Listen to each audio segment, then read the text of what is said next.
Donc, bonjour à tous. Donc, je commence par reprendre la partie de Bernard Guillot et je vais vous présenter la méthodologie. Donc, Manuel vous en a déjà parlé. Pourquoi des recommandations françaises alors qu'il existait déjà beaucoup de recommandations, des recommandations américaines, allemandes, européennes, mais dans la plupart des cas, elles étaient déjà datées, obsolètes, du fait notamment de la rapidité des progrès thérapeutiques dans le psoriasis et de maintenant le véritable arsenal thérapeutique dont nous disposons.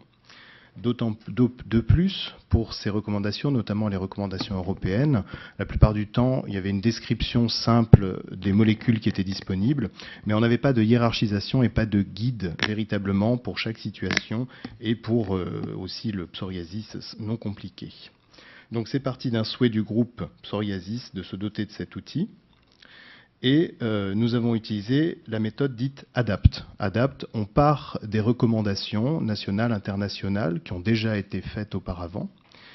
Nous, on a recueilli les recommandations publiées entre janvier 2012 et juillet 2016.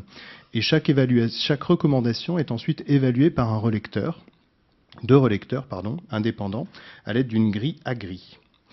Et la recommandation est retenue si elle obtient un score supérieur ou égal à 90, ce qui est un score assez stringent, donc des recommandations uniquement de bonne qualité.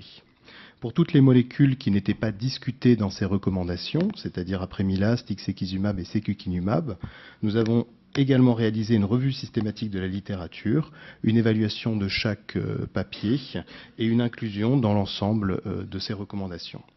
Les résumés de congrès non publiés, bien sûr, n'étaient pas retenus au moment de l'élaboration de ces recommandations.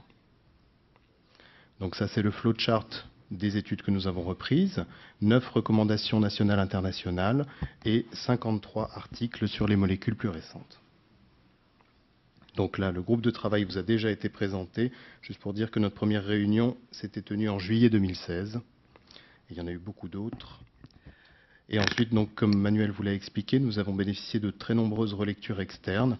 Déjà, quand il n'y avait pas suffisamment de preuves dans la littérature ou une absence de consensus dans le groupe, nous avons fait appel à des experts avec des liens d'intérêt identifiés avec l'industrie. Et en fonction des retours et d'un consensus sur ce groupe d'experts, nous avons pris en compte. Ensuite, par des dermatologues impliqués dans la prise en charge du psoriasis et des sociétés savantes extra-dermatologiques. Nous avons eu 34 retours sur 36 praticiens interrogés, ce qui est un excellent taux de relecture, et deux patients aussi qui ont relu les recommandations. Donc les objectifs et champs des recommandations, Manuel vous les a présentés. Traitement du psoriasis modéré à sévère de l'adulte, non compliqué, associé à des comorbidités, et aussi toutes les formes particulières de psoriasis. Et les questions posées que Manuel vous a présentées également, et notamment quand initier, les objectifs, quand évaluer, et surtout quel traitement et quelle hiérarchisation. Donc, les recommandations en pratique, on va commencer par quand initier et les objectifs thérapeutiques.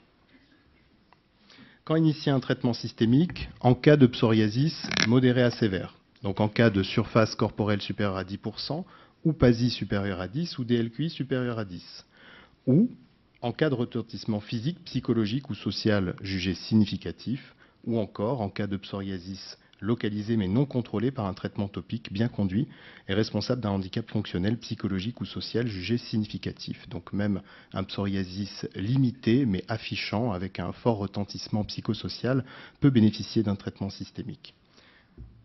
Pensez également aux sites spécifiques, les ongles, qui peuvent être associés à un handicap fonctionnel assez majeur. Les objectifs thérapeutiques et ce qu'on a recherché, c'est à mettre le patient au cœur de sa prise en charge. Donc il fallait bien sûr évaluer la sévérité de la maladie de façon objective, le retentissement sur son bien-être physique, psychique, social du patient, évaluer l'existence de comorbidités et ou de rhumatismes associés, le rapport bénéfice-risque en faveur ou non de la poursuite du traitement et le point de vue du patient qui était important à prendre en compte et que nous avons associé dans les algorithmes d'objectifs thérapeutiques. Ça, c'est l'algorithme qui avait été adopté en 2011 avec Morovitz et collègues.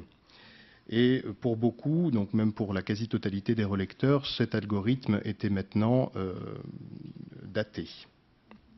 Donc il a été rejeté par le groupe de travail et le groupe d'experts. Et nous avons proposé 2 algorithmes sur les 4 qui étaient initialement proposés. Nous avons fait des propositions avec des objectifs plus ambitieux, notamment en raison de l'efficacité grandissante des nouvelles biothérapies, avec sur la base de critères qui étaient plus validés, plus discutés maintenant dans la littérature, comme le PASI absolu inférieur ou égal à 3 ou le PASI 90. Le seuil de 5 pour le DLQI a été conservé dans ces algorithmes.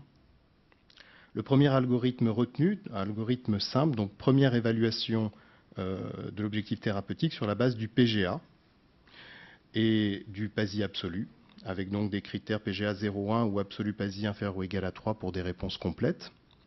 Et en cas de réponse intermédiaire, un DLQI pour, entre guillemets, séparer les patients répondeurs et non répondeurs, supérieur ou égal à 5 et inférieur à 5.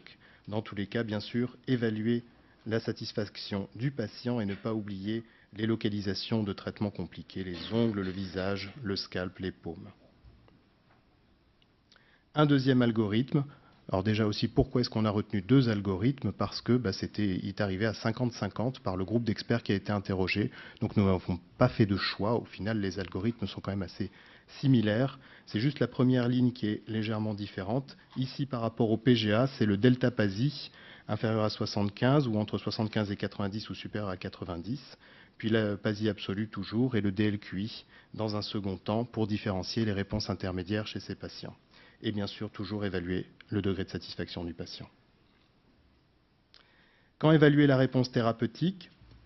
Pour la réponse primaire après initiation de la molécule, je ne vais pas vous détailler l'intégralité des traitements. Vous disposerez, et Florent va vous les présenter dans une minute, de fiches pour chacune des molécules qui sont disponibles sur le marché français. Et sur chaque fiche, le temps de la première évaluation après initiation du traitement est précisé. Et nous conseillons une réévaluation régulière en cours de traitement, idéalement 2 fois par an.